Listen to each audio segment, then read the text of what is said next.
पर ये इवेंट है। तो चलिए शुरू करते हैं बिना किसी देरी के। तो अगर मैं ग्रामीण डाक सेवा वैकेंसी की बात करती हूँ तो ये साल की बड़ी वैकेंसी है डाक सेवा के अंदर, जिसके अंदर आपकी स्टेट वाइज यहाँ पर पोस्ट निकली है। आंध्र प्रदेश में 1060, असम में है आपकी 630 लगभग, बिहार हो गई 1347, छत्तीसगढ़ है दिल्ली 1155, 42, 1830 गुजरात, हरियाणा 270, हिमाचल, ऐसे करके टोटल अगर मैं इस वैकेंसी की बात करती हूं तो टोटल वैकेंसी है इसकी 28,740। अब जब इसमें एग्जाम नहीं होगा, ना ही इसमें कोई रनिंग होगी, तो यहां पर भर्ती कैसे होती है इसकी चर्चा करते हैं। और इससे पहले मैं आपको बता दूं यहां पर सारी चीजें, फॉर्म जो इसके भरे जाएंगे वो 20 जनवरी से 4 फरवरी तक फॉर्म इसके फिल किए जाएंगे। ठीक है, यहां पर जो टोटल पोस्ट निकली है वो आपकी है कितनी, 28,740 की।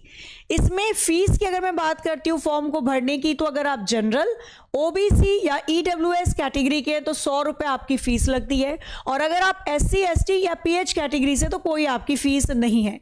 करेक्शन डेट की बात करती हूँ, अगर फॉर्म में कुछ गड़बड़ी हो गई तो 18-19 फरवरी आप इसको करेक्ट कर सकते हैं, करेक्शन डेट है। आगे अगर मैं बात करती हूं यहां पर एज के बारे में, आयु की, तो अगर आप जनरल कैटेगरी से हैं तो आपकी आयु 18 से 40 वर्ष के अंदर होनी चाहिए, फॉर्म फिल कर सकते हैं। अगर आप ओबीसी कैटेगरी से हैं तो आपकी जो आयु है 18 से 43 वर्ष के बीच होनी चाहिए। अगर आप एससी एसटी कैटेगरी से तो आपकी आयु 18 से 45 वर्ष होनी चाहिए, तब आप इस फॉर्म को भर सकते हैं। आगे मैं बात करती हूं क्वालिफिकेशन की, तो इसमें क्वालिफिकेशन क्या मांगता है, तो आपकी योग्यता होनी चाहिए 10वीं पास। आपने अगर 10th पास कर रखा है और साथ में आपके पास 10th में मैथ्स होनी आवश्यक है, मैथ्स साइंस आपके पास होनी जरूरी है, इंग्लिश भी बोलता है ये, तो आपके पास मैथ्स के साथ इंग्लिश होनी जरूरी है। 10वीं आपने पास करी है तो बहुत आप इस फॉर्म को फिल कर सकते हैं। और परसेंटेज की अगर मैं बात करूं तो परसेंटेज आपकी कम से कम 80 से ऊपर होनी चाहिए, 70-80 से ऊपर होनी चाहिए। ठीक है, वही बताऊंगी मैं क्यों। इसके बाद आपको लोकल लैंग्वेज आनी चाहिए, साथ में साइकिलिंग की नॉलेज होनी चाहिए, साइकिल चलाना आपको आना चाहिए, और लोकल भाषा आपको आनी चाहिए उस जगह की जिस स्टेट से आप इस फॉर्म को भर रहे हैं।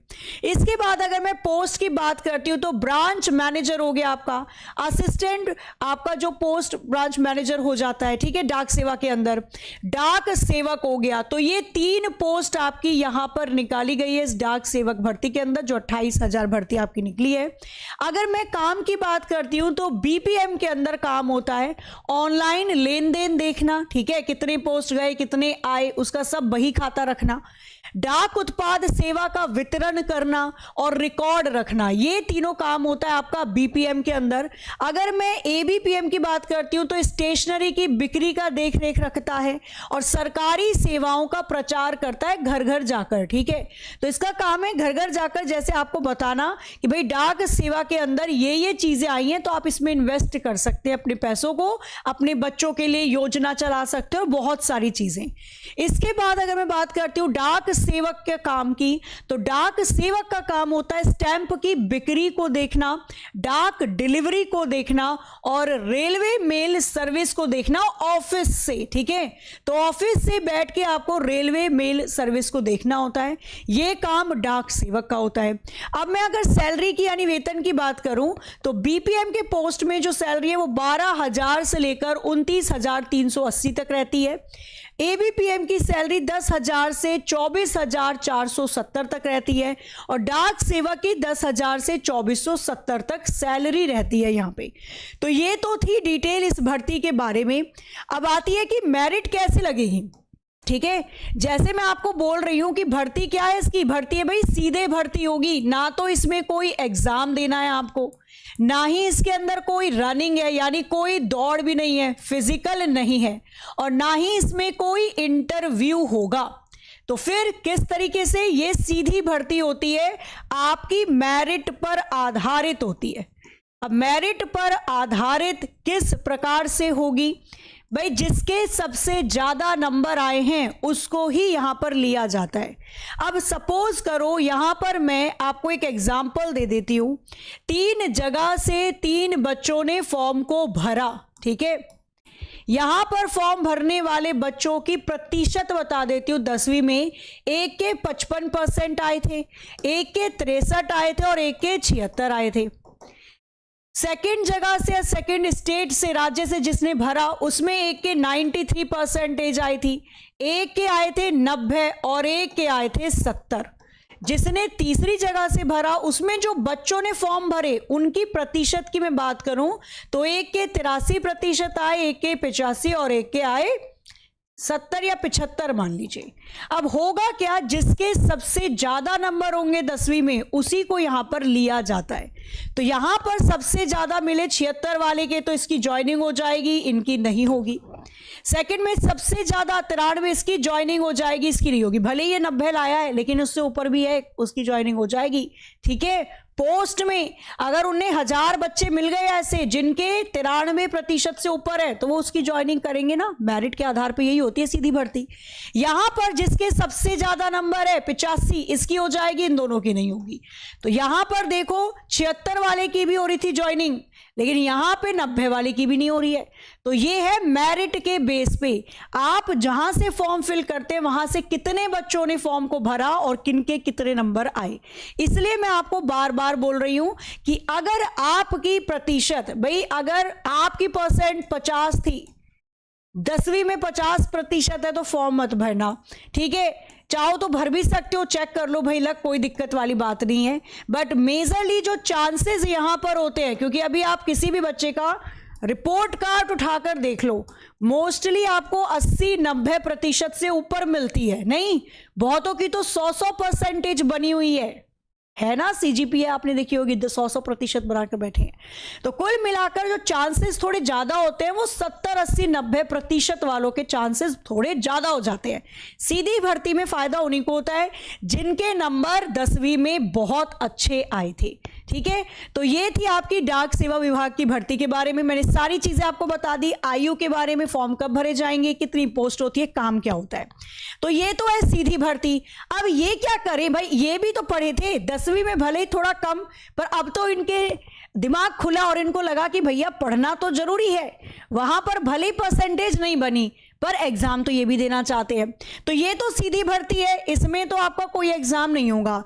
लेकिन किंतु परंतु बंधु, अभी जो यूपी कांस्टेबल की नई भर्ती आई है, यूपी कांस्टेबल की जो नई भर्ती आई है 32,679 पद पर, ये आपका एग्जाम बेस पे होती है। इसमें आपका कोई भी प्रतिशत नहीं देखा जाता। भले ही किसी के 10वीं में 90% आए थे, पर अगर वो एग्जाम में सही नहीं करेगा तो नहीं होगा सिलेक्शन। इसमें एग्जाम भी है, इसमें आपकी रनिंग यानी कि दौड़ भी होती है, ठीक है। तो कुल मिलाकर एग्जाम आपको यहां पर देना होगा। तो अगर आप के 50, 40 या फिर हो सकता है 35-33% नंबर भी थे, लेकिन अगर आप एग्जाम में बढ़िया से पढ़कर इसको दे देते हैं तो आपका यहां पर सिलेक्शन पक्का हो जाता है। यूपी कांस्टेबल की भर्ती है ये, ठीक है जी। और इसकी लास्ट डेट है, इसके जो फॉर्म भरे जाने हैं यूपी कांस्टेबल के, तो 31 दिसंबर से 30 जनवरी तक फॉर्म भरे जाने। लास्ट डेट इसकी 30 जनवरी है। तो जितने भी स्टूडेंट अभी तक फॉर्म नहीं भरा, किसी भी अंतिम तिथि का वेट ना करें, कोशिश करें 25 जनवरी से पहले आप फॉर्म को भर दें। रही बात तैयारी की, क्योंकि एग्जाम होगा तो एग्जाम की तैयारी तो डेफिनेटली होगी। एग्जामपुर आपके लेकर आया है यूपी पुलिस कांस्टेबल के लिए शंखनाद बैच, एक ऐसा बैच जिसकी फीस बहुत ही कम। अभी आपने देखा पीछे डाक सेवक विभाग जिसके फॉर्म भरने की फीस ही 100 रुपए है, और हम आपको 99 रुपए में पूरा बैच प्रोवाइड करवा रहे हैं यूपी कांस्टेबल का। तो यूपी कांस्टेबल का शंखनाद बैच लॉन्च हो चुका है, मात्र 99 रुपए में बैच आपको दिया जा रहा है।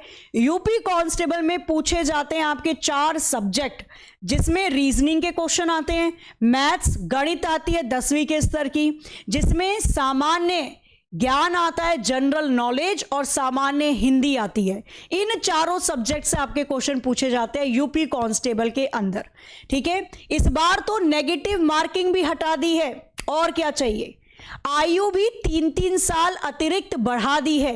तो ये बहुत अच्छा मौका होगा उन सभी बच्चों के लिए जिनके 10वीं में भले ही नंबर अच्छे नहीं आए पर वो अब पढ़ के एग्जाम देना चाहते हैं। लास्ट डेट बता दी मैंने 30 जनवरी, पर कोशिश करो 25 जनवरी से पहले फॉर्म जरूर भर लें। 99 रुपए में शंखनाद बैच आपको मिल रहा है, जिसकी क्लासेस अब ऑलरेडी स्टार्ट हो चुकी हैं एप्लीकेशन पे।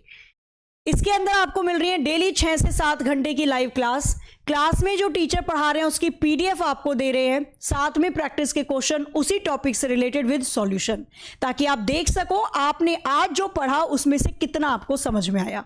तो 99 रुपए में पिज्जा बर्गर छोड़ के अगर आप थोड़ा इन्वेस्ट कर दो इस बैच पे अपनी पढ़ाई पर, तो वो आपको इस लायक बना देगा कि कल चलकर आप घर चला सके। तो पिज्जा बर्गर तो क्या ही है, ठीक है। तो सभी स्टूडेंट जो यूपी कांस्टेबल के लिए तैयारी कर रहे हैं, केवल 99 रुपए में शंखनाद बैच है। क्लासेस ऑलरेडी चल रही है, आज खुद मेरी तीसरी क्लास है, 2 क्लास इसके अंदर हो चुकी हैं, ठीक है। अल्फाबेटिकल टेस्ट में पढ़ा रही हूं 11 बजे, 12 बजे